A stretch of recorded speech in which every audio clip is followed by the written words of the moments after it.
Thank you for listening to the Rock Guitar Confidential podcast with Ryan and Scott. Today, we explore the term dad rock. And I can tell you, as a dad who rocks, I don't appreciate that term. We'll talk more.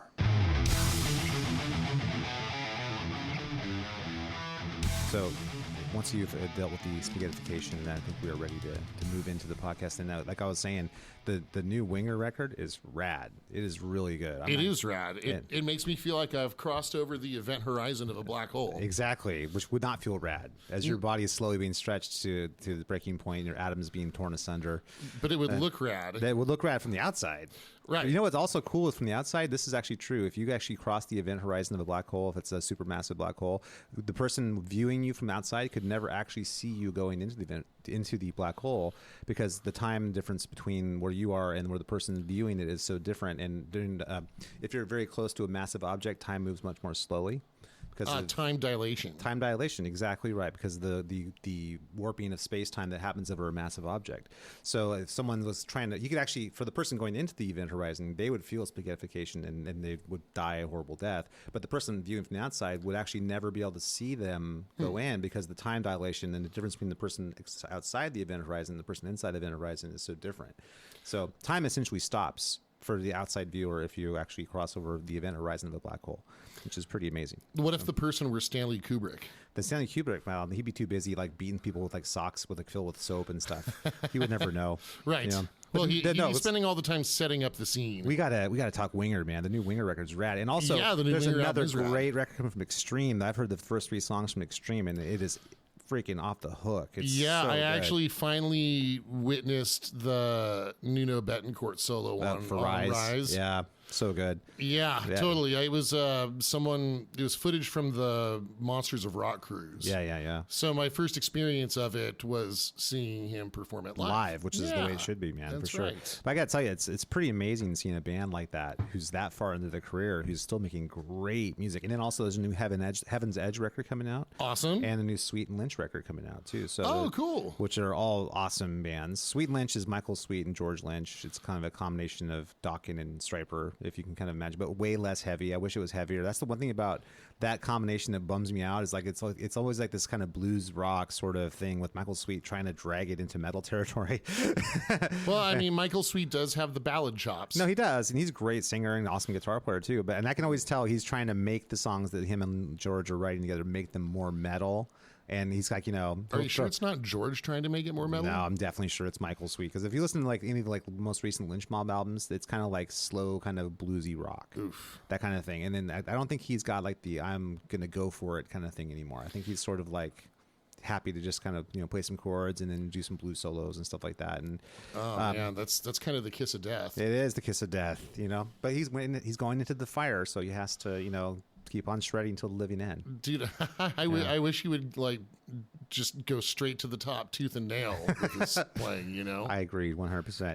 Long story short, though, this actually is kind of a partial, like we're starting on one of our, bands you should check out sort of thing. Those are all great releases from great artists. And, just to give my standard disclaimer with Winger, I think Winger is one of the most slandered bands that's ever happened. I don't understand how a band that's as awesome as that has gotten to be like the butt of jokes like they have. Well, I understand how it happened, but it's so stupid. Which I'm so torn, because I love watching Beavis and Butthead. It's hilarious, but just that one thing. Yeah, I guess the story is that Mike Judge has pulled a name of a band out of a hat basically to make fun of, and that would end up being them. They're like, okay, Brittany Fox was right there, or South Gang, or Kip did the cover of Playgirl thing, and so that was part of the zeitgeist. I agree. I think that's we talked about this before on the podcast, but I think it's mostly that they were all good-looking dudes, and Kip is like a crazy good-looking dude, and they wrote songs that were typical 80s metal songs, but like better, better, like elevated. Yeah, exactly. But they were kind of fit image-wise into that like Whitesnake kind of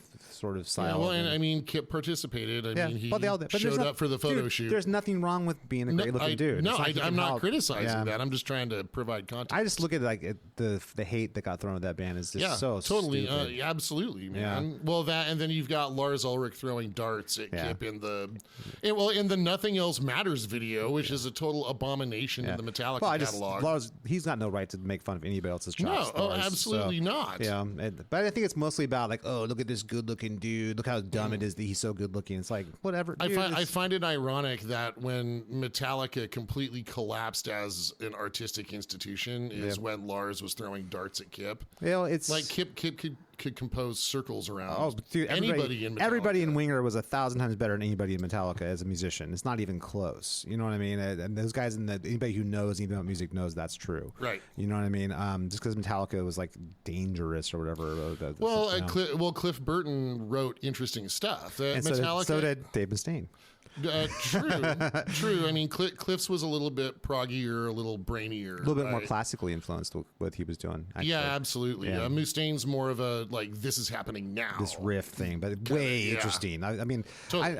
I like Metallica a lot. For me, I like the first 5 albums. I'm not. I'll this split is where with you. Even though we're both wearing our Metallica album cover shirts today. I mean, I like those a lot, but I've always liked Megadeth better than Metallica by about a mile. It's way more interesting. It's way more interesting. Well, plus you've got some albums with Marty Friedman, Chris Broderick, Chris Poland, Kiko Loureiro. Yeah, exactly. Amazing. Yeah. Even Glenn Drover is a great guitar player. Glenn Drover's awesome. Yeah, Al Petrelli, same thing. That's right. Because he played on The System Has Failed and The World Needs a Hero.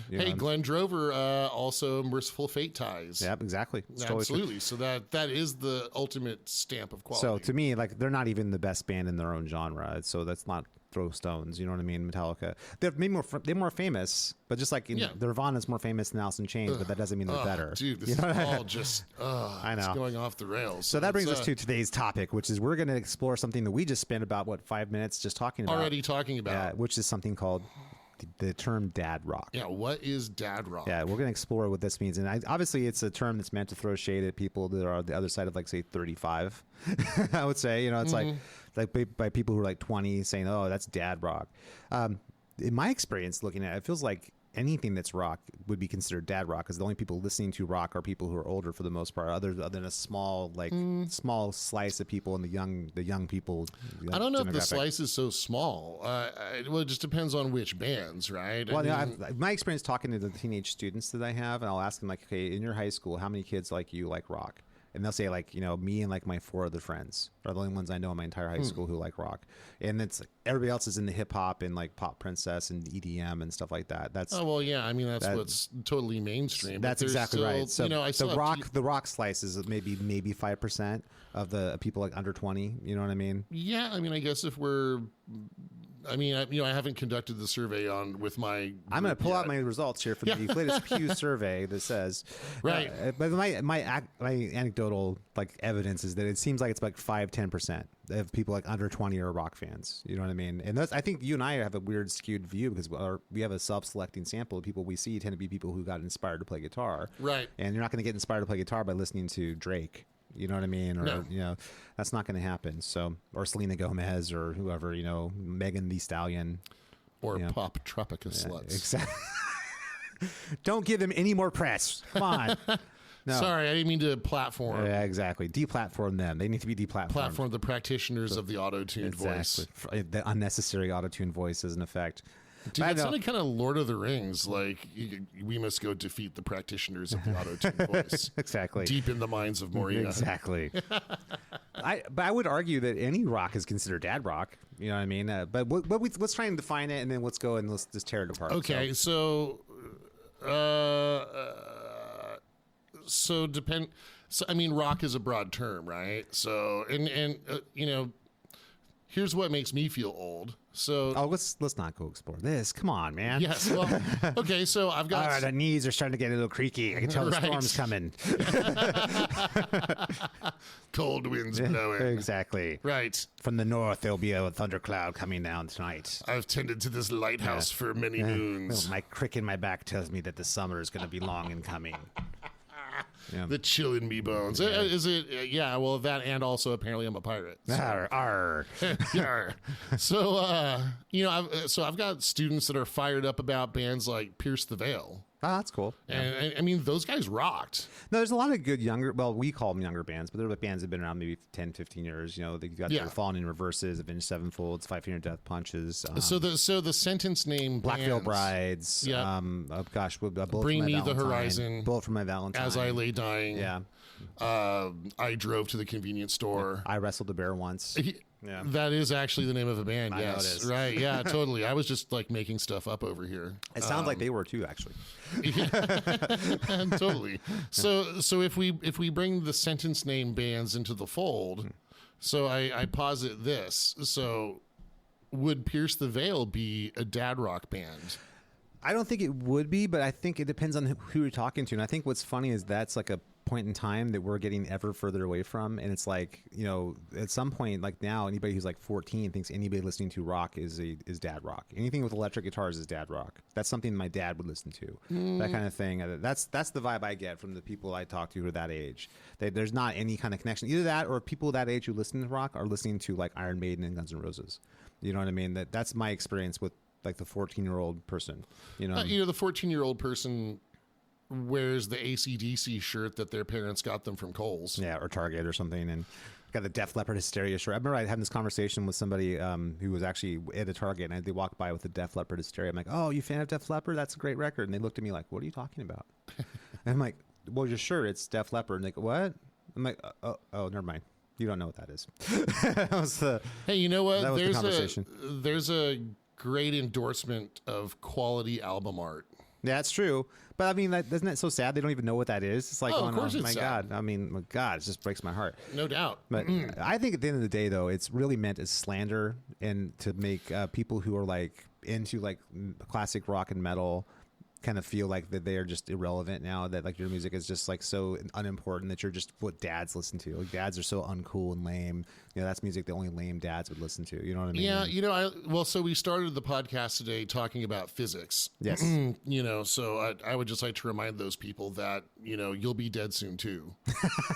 Yes, time waits for no one. Right. I mean, you know what I mean? It's in the blink of an eye. Yeah, so you should listen to the song "The Hourglass" off the Ex Aegis album. That's right. That actually lyrics talk very much about this. Don't whistle past the hourglass. Yeah, you can't whistle past the hourglass. Yes, you can't. Yeah. Even if you tried. Yeah, exactly. So, right. That being said, though, I think that the reason that advertisers care so much about the 18 to 35 demo is because when you're that young, you typically haven't developed your own thoughts yet, and you can be talked into believing something that's really shitty is awesome. And you probably still have access to mom and dad's money. That's true, but you also don't know anything, and you be talked into stuff. You know what I mean? It's very, when you're like over 35 and you've got, you know what you like, you know what you think is bullshit, and you know what you think is great, and no one's going to talk you into, hey, maybe Britney Spears is awesome. You know what I mean? You're not going to get talked into that. If you love King Diamond at 35, no one's going to talk you into, you know what, you should really listen to Post Malone. They're not going to get talked into that. You know what I mean? But if you're under 35, I'm just saying broadly, you probably can be talked into stuff. You probably don't have a lot of strong held opinions. You just still don't know who you are necessarily. You know what I mean? Yeah. I mean, I have a hard time, like, anybody who likes good music, I can't imagine talking them into liking Post Malone. Yeah, but that's what I'm saying. But that's because you have to be of a certain even age of other genres. You have to if you were fired up about the very best country music out there. Wow, that's a thing. That's a real thing. Well, like the old stuff. Oh, okay, If you I'm thinking like Helicasters. Oh, okay. That kind of Danny Gatton. That kind totally. Albert Lee. Yeah. Yeah, I don't know if. I mean, I guess if you were a Willie Nelson fan, you might be stoned enough.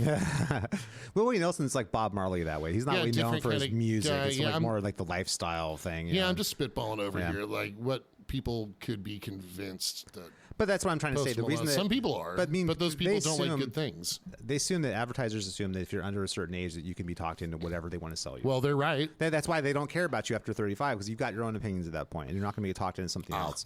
So I think that people who are like, no, screw this, man. AC/DC and Def Leppard and Metallica and Van Halen and Guns N' Roses are freaking awesome. I'm not going to be taught. Selena Gomez is not as good as that. I'm sorry.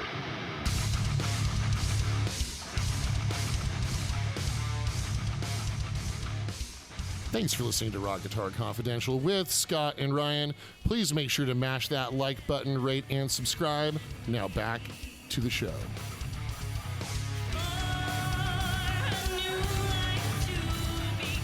But I think it's one of those things where like people are just trying to bring people down at the end of the day. Like, oh, your stuff is stupid. Dad rock is a pejorative term. It is. Just like hair rock or, other kinds of rock. Yeah, I think it's a way of sort of, denigrating what they're, that they see as not their music. Our music's better, your music's not as good. And, I like to say I'm above that. I'm sure like if I talk to somebody who's telling me how great the 60s rock was back when I was a kid in the 80s, I'd be like, oh, our stuff's way better than yours. I'm sure it's just the time-honored tradition of one generation claiming one-upmanship on the previous generation. It's a version of that. Yes, unless we're talking about the grunge apocalypse. No, that's just a Or the horrible pop thing that princess we should stuff. we should have like a Holocaust museum for the grunge. It's like never again, never again. We don't do this again. But no, I think that I'm trying to not denigrating the Holocaust at all. That was No. a horrible thing. But I'm just saying that in terms Truly. of rock and roll, grunge was like the horrible thing that should Grunge never be apocalypse. repeated. Total Yeah. end of the It was the end of rock. That was like the shot that fired that killed rock. It just didn't bring rock down totally for like another 3 years, but it was like the shot that fired that killed rock. Actually, was when grunge came out. But I look at that and I think like even Tim Henson saying like, "Oh, boomer bands. These are boomer bands." It's just like it's so stupid. And usually I find mean, he would, not. I mean, not defending anybody in particular, but I mean, he probably was joking. I don't know that he was. And as I know, if you watch him play, he doesn't bend. And that's one of those things I think like maybe it's just because he knows he sucks at that and he's trying to take a shot at somebody. You know what I mean? And it's like rather than saying, hey, this is cool, but this isn't my thing, he's just, he's using his own sort of insecurity to sort of go after people. You know what I mean? Yeah, I mean, Tim Henson's he's not a technically flawed player. No, he's a great player, but I've never Right. seen him do bends or play with soul. So that's true. I mean, Yeah, that's, so maybe from a creative standpoint, perhaps. Well, but but, we can see things differently creatively. I don't appreciate what he makes. That's not to Yes. say I don't think it's technically great. It's technically fantastic, but it's not for me. right, musically speaking, Yeah. we've talked about that Yeah. before. It's the sound of solving a Rubik's But it also Cube, does yes. strike me when someone is usually terrible at a certain technique, they tend to denigrate that technique as not important. You know what I mean? And it's like, well, okay, there you go. It's like Yeah, so like an analog would be, people that rip on tapping. yeah, exactly. Probably Yep. can't tap very well, Right. Or you name it, just pick anything. People who Or just generally ripping on shredding are people who just don't have the haven't tech- taken don't have the time. chops, yeah. Don't have the chops. Actually, I'm always mystified by like, well, how do you do that? It's like, well, you just practice. Yeah, that's the thing is that like I think Tim Henson has the chops to bend however he wants to. If he wanted to, but he wanted I don't to. think those are the notes he hears in his head, though. No, they're I don't- not. Which yeah. again, I respect. Yep. You play whatever notes are in your head. Totally, absolutely. Unless you're Kurt Cobain, in which case you should never have played any notes ever at all. Stopped right before anything ever happened. Or just you should have just chosen like accounting or Yeah, something. exactly. Or Much like Eddie Vedder should never try to sing. It should have been like you should you should go into marketing. I'm sure That's- there's like a hospital that's doing like a drug trial or something. yeah. You could just you Get- sign up for those. Exactly. Anything to keep you And away from just a see what microphone. happens. Yeah. Right. But no, I look at that. You can have the notes in your head and then still not be a douchebag about it. You know what I mean? That's the kind of the way I look at it. And I look at like, okay, Hendrix meant a lot. Do you think Hendrix sucked? Eddie Van Halen sucked? Do you think Angus Young sucks? Do you think B.B. King or Stevie Ray Vaughan suck? Do you think Slash sucks? You think Jimmy Page sucks? How about every guitar player except for you? Do you think they all suck? Really? You could- So it would be like, Yeah. Jimmy Page was great, yeah. right? So I'm really reluctant to say that Jimmy was a sloppy player. No, I'm not. He was totally a sloppy player. I hold him to a higher standard than that. It's like, if you don't want to be called a sloppy player, then have higher standards and play not sloppy. Well, You know what It's- Jimi Hendrix was then by that measure a sloppy I player. totally agree. Hendrix was a totally sloppy player. I think that Clapton was a far superior player technically to either of those guys. Right. But still all very important yeah, players. Beck was the best of the bunch. Oh, Beck was great. So that all those guys were good. I think Beck and Clapton were way better. But that's if you're looking at a thing like, okay, is it technically correct? Then he was superior. Jimmy Page on the records was great, and I know he could play great, but he didn't always play great, and that was like really a matter of him not feeling like he wanted to put the effort forth at that time, or maybe it's too high or wasted, whoever, to play totally clean. I'm sure that Hendrix most of the time is because he was totally wasted. I kept thinking like, man, imagine how great Hendrix would have been if he wasn't like fucked up all the time. You know what I mean? Like he would have been so much of a better guitar player. This could be a rich topic. Like which guitar players were better fucked up, and which guitar players would have been better if they hadn't been. What's fucked weird up. is like Eddie Van Halen was good fucked up, and he was great not fucked up. I saw like no difference. He was in great all the time. Yeah, no, he could have been completely wasted or been totally sober, and he was awesome either way. And Steve Vai never wasted and is freaking flawless all the time. You know? Yeah, what I mean? Steve Vai always kept himself together. But this is the thing, though. Any Like, tales of Steve Vai. there's being no hammered, excuses for being sloppy. If you're sloppy, it's because you want to be sloppy, and then there's no excuse. I'm not going to give you a pass because you want to be sloppy. You know what I mean? I'm going to call you sloppy. I don't care for Jimmy Page. You know what I mean? It's like you don't have a right to just decide to not try. You know what I mean? That to me is the way I feel about that. And I look at a guy like Tim Henson. He's a fantastic guitar player. Obviously, I'm not trashing his playing, but I don't dig the music he makes, and I don't appreciate that he's him calling the history of rock and roll. Here's the thing: I don't get the impression. I don't know a ton about this dude, and I'm not going to turn this into a Tim Henson hate fest. But it's one of those things that what I do know about him is he's not like a rock dude. So he is not into rock. He's more in like hip hop and EDM, and he happens to play guitar. If that makes sense. Okay. And he takes like some of the stuff he hears in hip hop, like the lyric lines and the rhythms, and puts them on the guitar with with an interesting spin on it. So he's not coming from a place of growing up worshiping like Van Halen and Metallica and stuff like that. That's not where he's coming from. He's coming from a different kind of perspective, which I think is why his music leaves me cold, because it doesn't have any rock and roll to it at all. And I think that's why most like music that a lot of people who are like under 20 listen to leaves me cold. There's no rock and roll to it at all. There's definitely the beep boop bop boop beep boop bop like random tone generator. It's all very angular and like. But, well, I mean, it's just not melodic. It's what works for what he's hearing in his head. Then that's fine. And I got nothing to say about that. It's just difference creatively. And it's like arguing about colors. Like I think purple's better than yellow. It's like, well, who's to say? You know what I mean? But that doesn't do anything for me. So that being the case, then maybe hold off on the Boomer Benz comments. Yes. How about not be a douchebag? You know what I mean? Like, there's no reason for that. I'm not coming out and saying I hate this dude. He sucks. I'm just saying his music isn't for me. So if something's not for you, then say it's not for me. Right. Again, we should reserve the ire for people like Cobain. Yes, and Vedder and everyone who destroyed music. Yeah, that's true. Yeah, absolutely. I mean, and people we should all be able to people rally. Who mistakenly think they're geniuses like Kanye West, he deserves a lot of ire too. We should all be able to rally around the disdain for these few, recording mammals. Yeah. I'm not going to say recording artists. People who are able to make music somehow. Yes. With the help of others who are far more talented. Actually, that's a pretty good description of Ozzy Osbourne. Actually, well, yeah, kind of. But Sharon was smart enough to get the hottest guitar players. I said that for about Ozzy forever. He's been the guy who's been so fortunate to always be surrounded by people so much more talented than himself. Seems like a sweet guy. He does seem like a nice guy. He's good at what he does. A great performer, or at least was. You know what I mean? And really, he's Ozzy. He's amazing. Right. That being said, he's always been Iommi and then Randy Rhoads and Jake E. Lee and Zach Wilde. He's always had Joe Holmes. I mean, he's always had guys who are like in Just Chi. Crazy good guitar players. So talking about the quote unquote dad rock designation, and I'm not sure how this folds into it, but Ozzy Osbourne scared a lot time back in the 80s, and that's part of what was rad. Priest as well at the same time. Yeah, what happened to Satanic Panic and Backmasking and I remember Dreamer, Deceiver. I think it's one of those things that back then heavy metal was seen as the dangerous music. Right, it's not dangerous now. No, it's not. You can get an AC/DC shirt at Kohl's. You know what's funny though is I think we had this conversation. I saw this Billie Eilish thing and she's talking about, oh man, she's so edgy and extreme. I'm like, what? Is she? Have you heard of Cannibal Corpse?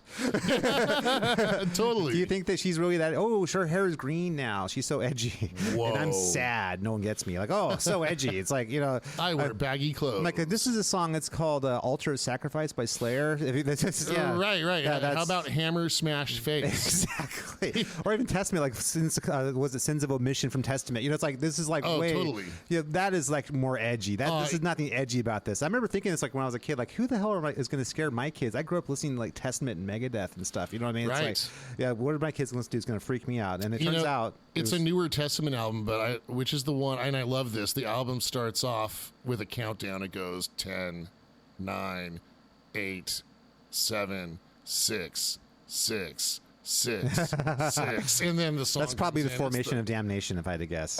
It's just the best. I actually kind of left. I think the one that James Murphy plays lead on is that album. I want to say. Yeah. Okay. Yeah. Ooh, James Murphy, great underrated guitar fantastic player. Played in Death too. Dude, Dreams of the Carry On Kind. So, that was solo records are awesome too. Dude, that was one of the solo ones. Shout out James Murphy, man. James Murphy. Totally. That was essential listening during the grunge apocalypse in the 90s. Anything you get your hands on during the grunge apocalypse was good. Thank God for Dream Theater and Fates Warning. That's how I would have never made it through that time. Oh, dude, sure. No doubt, man. But anyway, getting back to the dad rock thing, I feel like, I will defend the dad rockers for a second because I was watching a couple of clips from the Monsters of Rock cruise the other day, and I was like, I think it was Winger. They're doing their new single live for the first time. And I was watching, like, oh, this is great. How awesome. They're just watching the guys. Someone was just filming on their iPhone. And then the camera made the mistake of turning to the audience. And I'm like, oh, I think that's Bill from accounting over there. Oh, my God. He's rocking out. Oh, wait. Why are we showing? Okay, that's that woman should not be wearing that shirt. She's in her late 50s. You know, it's like and I kind of remember thinking like, oh, that's why they think it's lame, because like it's like their parents and grandparents rocking out, and that super creeps them out. I get it. And for some, I guess so. Although I think there's like still also more adoption of from the young people of what their parents listen to. No, I agree. I mean, look at the big tours like Iron Maiden and Metallica and Guns N' Roses and the Def Leppard, Motley Crue tour, like some of the bigger tours that have happened in the last couple of years. Yeah, I've had plenty of teenage students go with their mom or dad Journey, or whatever, and they thought Journey it was stuff, awesome. Yeah. I mean, I agree with that, but I mean, I could see why if you're like 15.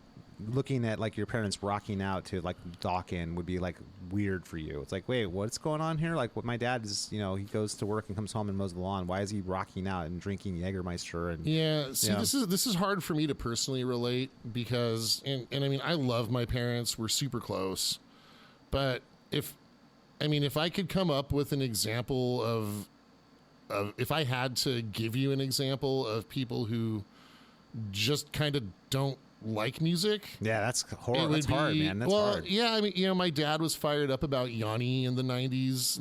Well, you cannot escape his passion. Right. Yeah. Like the only time I see my dad get excited about music is during Christmas and listening to stupid ass Christmas songs. Oh, that's interesting. Didn't like any music of his time, like when he was growing up or anything like that. I mean, I think his idea of what rock and roll is more like doo-wop kind of stuff. Wow, that's crazy. Wow. Right. Well, I mean, my parents, when I was a kid, they would listen to either it was like really weird country, like Glenn Campbell and like Crystal Gale, well, Glenn Campbell was great, or disco. There's a whole lot of like, you know, Bee Gees, Andy Gibb going on when I was a little kid. Dude, I love disco. My parents, like, I got pictures of them when they were like in their 20s, like in the late 70s, and they were like full on like disco, like powder blue, bell bottoms, white leather shoes. Yeah, not my like, parents, man. Full on disco family, you know, but I keep thinking though, you guys were teenagers in the '60s. Like you didn't like lived listen. yeah. You didn't listen to Zeppelin and Hendrix and stuff. Like, what are you doing? You Grand Funk. I mean, like, there's like some great stuff in that time period. The Who. You weren't listening. You were listening to Glenn Campbell. You could have been listening to Jimi Hendrix. Yeah, like, what are you doing? You know, yeah, I don't get it. You know, you know, when I was Deep a Purple. kid, My God, I mean, my mom was into Neil Sedaka. yeah. And a little bit later in life, she developed a bordering on unhealthy interest in Barbara Streisand. Oh my God. Yeah, for Christmas a couple years ago, I got her a Barbara Streisand You're a good puzzle. son. That's a good son. Yeah, it was like 100 pieces. I She'd know it actually must've- shipped from Ukraine of all places, so Oh. it didn't make the Christmas deadline. But yeah, I just had a picture of Barbara Streisand turned into a puzzle. So you took my mom you took one for your mom. That's good. That's yeah, very so sweet. my mom could assemble Barbara on a table. So I just don't, you know, that's not the list of artists that come from true music enthusiasts. Sure. I mean, it's amazing to me like that there's people that don't look at music as an important thing. That's always shocking to me. And I think that a lot of younger people, that's why they listen to what they listen to, is they don't really care too much. It's just whatever. Yeah, it's like, oh, McDonald's, fine, whatever, it's fine. You know? Yeah, or it's just like background stuff. Yeah, they don't even pay whatever, attention. You know, while I'm scrolling Instagram, I'll just have this on in the background. And most of the time, we've talked about this before on this podcast. You ask them what you listen to, they can't even tell you any artist names, anything. They're so disconnected from it. You know what I mean? And I think, you know, the dad rock thing is something that, you know, I don't think you and I are practitioners of it. I think we're just part of a genre that is just not mainstream anymore in the music that we make. You know what I mean? Well, and I think we've decided that there's almost no such thing as mainstream. That's true. But what is considered mainstream is like the Drake, Kanye West, Post Malone, Machine Gun Kelly. I don't think Kanye is mainstream anymore. Well, I mean, he was until he went cuckoo bananas. But I mean, but before that, I mean, Drake would be a good example, something like that. Or I'll take your word for it. Megan Thee Stallion, that kind of stuff. Cardi B. That's important. We have to make it. That's an important distinction because you don't want to get her confused with Megan A. Stallion. You know what's funny? I think I told this. There was like a Cardi B meal and she has some husband of hers that's also a rapper I've never heard of before. Oh, where do you get the Cardi B meal? It's like a Burger King, I want to say, or something like that, or maybe it's McDonald's. I can't remember. But I was like going, that's pretty damn mainstream. There was no like Metallica meal back in like '91. You know. Well, you know what? You just hit the nail on the head. Yeah. Another issue with the Metallica thing is that, you know, the Black Album is an abomination because, you know, your parents were down to listen to it. yeah. Well, I would argue with that because the White Snake '87 album is a great album, and your parents were down listening to that. I'm sure. Well, I mean, I think we just established my parents were not. Well, I mean, most parents at the time could put on "Is This Love" and like, yeah, that's a cool song. They weren't Great gonna, song. One of the greatest solos ever. Even Here I Go God, Again. So good. Even Here I Go Again would be another song that people would dig, and that's a great album. So that didn't freak out parents. I think that White Lion's Pride didn't freak out parents, and that was a great album. I think it really comes down to the music being quality at the end of the day, and that's why I didn't no issue with Metallica putting out the Black Album because I thought it was a great album. I think the songs are really, dude. You don't sell that many copies of a record because the songs suck. Then how does Drake sell that many albums? Well, I think that Drake, I don't mean. What Drake is selling is not something that you and I are interested in buying. That's the thing. That's. I'm not interested in buying the Black Album. Well, you know what I'm saying though. Like the reason that he sells something is because he's not marketing it towards us. He's marketing that at the people who are like the very casual music listeners. They're just like, whatever, man, that's fine. That's. But people who are like interested in like rock and metal, that is not something that's going to interest us. You know what I mean? And yeah, well, I mean, neither should the Black Album. It's like the Drake album of the Metallica albums. Sad but True. Nope. Wolf and Man. Those are great tunes, dude. No, they're not. Wherever Wolf I and roam. Man. Yeah. Wolf and No. Man. That's a great tune, dude. Dude, after Bob Rock sold James Hetfield on the lie that he could really, really sing, it was all over, man. I think that's not true because even Load and Reload had like probably 4 good songs between them. I think was it Hardwired to Self-Destruct had a handful of really good songs. The new one Lux Eterna has got a lot of good. Is it Lux? No, what's it called? 72 Seasons. I don't want to talk about Lux Eterna. But I'm saying there's good stuff. They've done stuff since that's been good too. I think that I don't know. I actually like the Black Album a lot. That's when it came out. It's okay. We're still friends. Yeah, it's cool. And I accept that. I think I told you my least favorite of the first 5 Metallica albums is Kill 'Em All. That's my least favorite. Of the Kill 'Em All's way better, dude. Dude, okay, you know what? I'll put. This is very much, but I should point this out. We're very much arguing about yellow is better than purple right now, dude. If we were to have like the Metallica song Ultimate Throwdown, I'll put weak ass of Wolf and Man up against Phantom Lord. That's a great Dave Mustaine song, actually. Ding, ding, ding. Yeah. I win. Yeah, I would actually take. All right, thank you, folks. It's been a great podcast. I'd actually take The Conjuring over all of them personally, or freaking Tornado Souls over any of it. So, because that's that's fine. But I was just trying to box this into a limited. I put up the chicken wire, and Phantom Lord wins. I don't. I think at the end of the day that there's something behind that. Like when an album sells that many copies, I heard the same argument about Hysteria from Def Leppard. Like, oh, that's bullshit album, whatever. It's like, Hysteria has some great songs. It's totally Hysteria is not that much different from Pyromania. It's similar enough. It's just a little bit less rockin'. It's pulled the rock back about 25% from Pyromania, and it's made it more mainstream. Well, but that was exactly their goal. Their goal was to make an album, a rock version of like Thriller. That's what their goal was with that album, is to make something that crosses over to pop. It's very much acceptable with pop audiences and rock audiences, and they totally succeeded. That's exactly what they set out to do, and they did it. You know what I mean? I'm sorry, I didn't mean to interrupt you. No, that's okay. I'm just thinking of the trajectory of Metallica, right? And and Justice for All was the lean and mean, streamlined, like post Cliff Burton's death. I would say production-wise, but the songs are actually very, very exotic and very. Well, yeah, totally right. Like production, it's stripped down. Yeah. The songs are some of their best stuff they've done, though. I wholeheartedly agree. And so then after that comes out, you're just like, okay, cool. Metallica's back. They're back on track. Well, Master of Puppets is probably arguably their best album, though. And then nothing else matters. Yeah, well, good songs matter. Not sucking matters. They totally forgot about what mattered. I think that they were in a spot where they're being authentic to themselves at that point. I think they wanted to do something different. Now, who knew they were going to go that different? If you look at like Load, Reload, what's the Garage Band sounding one? That was just Garage Band's. Well, Saint Anger. Oh yeah, I thought you meant Garage. No. Garage Days Revisited was actually still pretty cool. All punk songs. Yeah, exactly. Except for the Merciful Fate tune. But there's still guitar solos and stuff, which is fine. So yeah, man. They just. So yeah, they were being true to themselves. It's just that all the people left in the band didn't have enough good musical ideas, and then we got Bob Rock's musical. We've talked about this before too. I think that some bands only have so much juice. They have just enough to get this many albums. But anyway, get back to the Dad Rock thing though. I just watched the Triumph documentary yesterday. I don't know if you saw. Have you seen that yet? Is that the comic Insult Dog? No, Triumph, the band. The second best power trio from Canada. Exactly. But that's a great band. But then, they showed like the fans and stuff, and it's like, these people are like in their late 50s now and stuff like that. And I can see, like, if you're 15 and you're watching that doesn't relate to you in any way. You look at that, it's like, okay, that's like my dad or my grandma who's really into this rock band. That's weird that they're into some rock band, and she's dressing like all slutty, and then she's like 60. Like, why is she doing that? It's like that. I could see if you're like 15 looking at that, seeing that, like, I don't understand.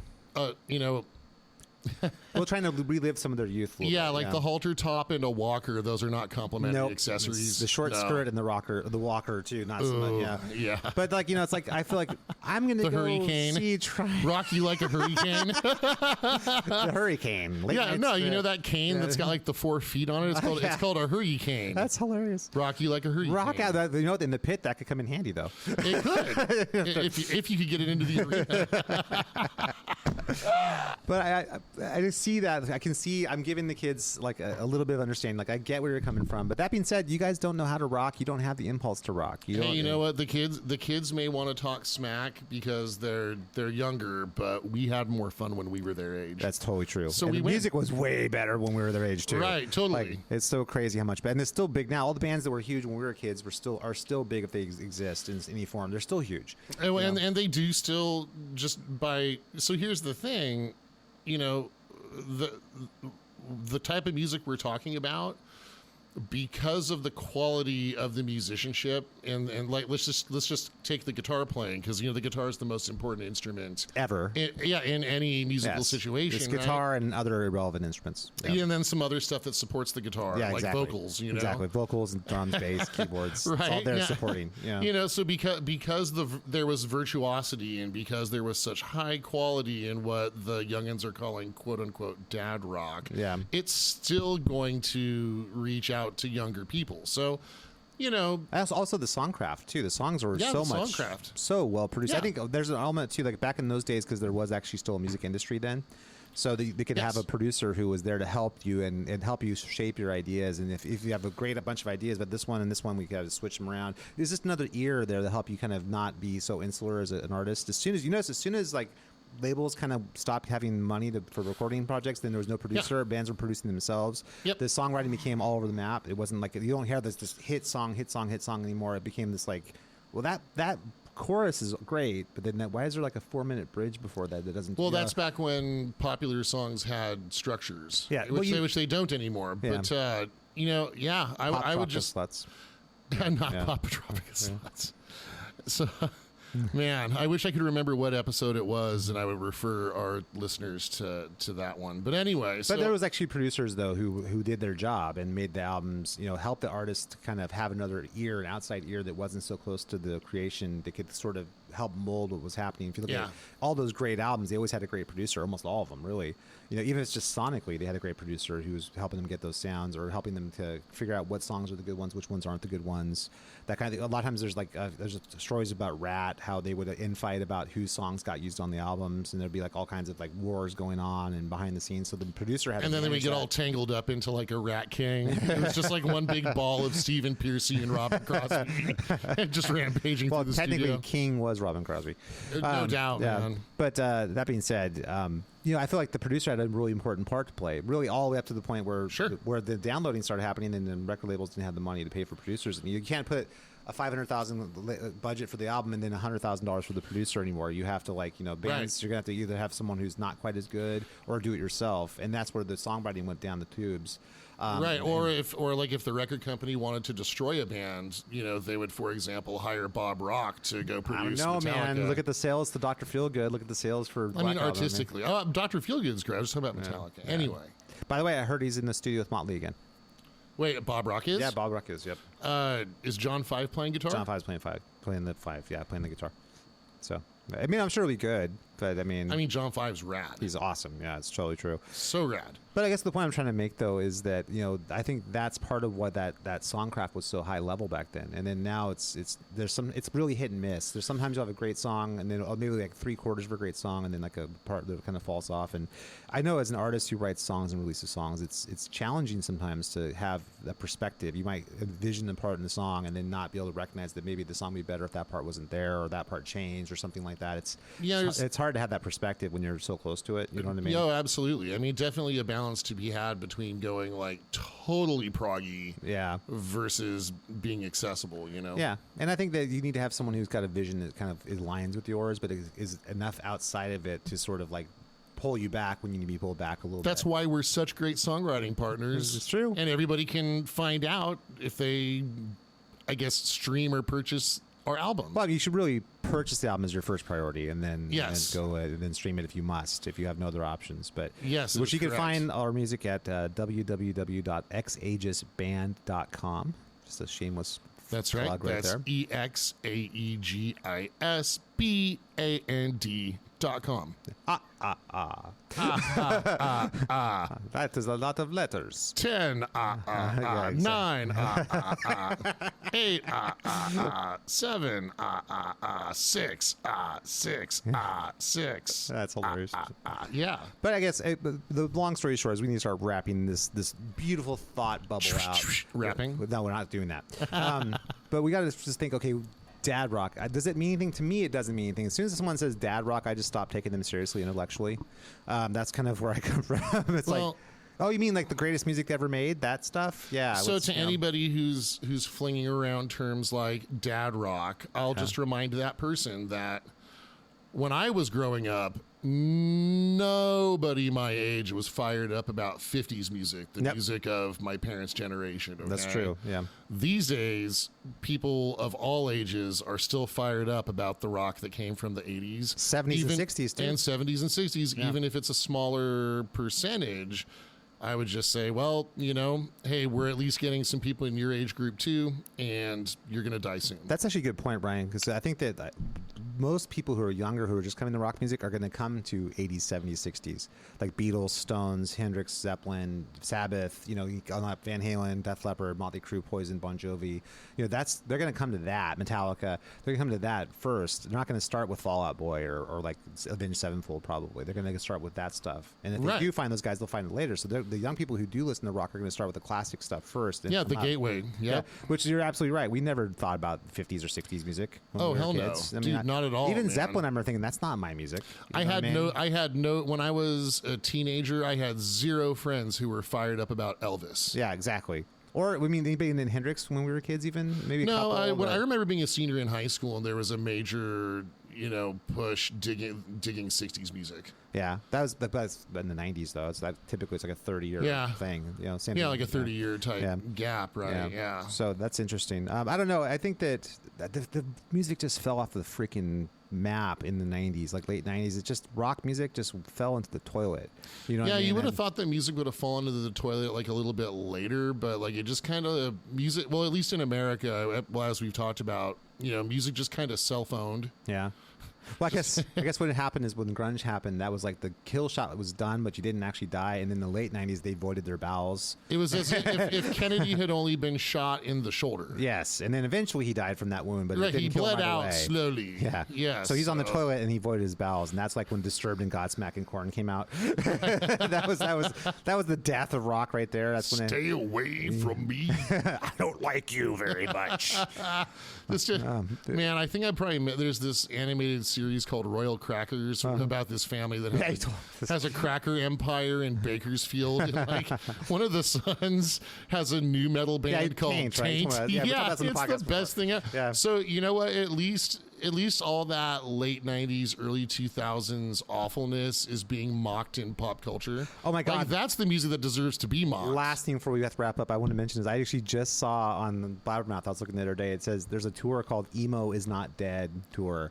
I'm Okay, like, well, I'm cool with if Pierce the Veil is emo, then I'm there for it. no, Those it's like bands Story rock. of the Year. It's like those kind of bands. I don't- Exactly. The confused look on your face is exactly right. Because Yeah, I Emo don't- should have stayed dead. Like I don't like what year and what was the story. Much like Jason Voorhees, Emo should have stayed dead.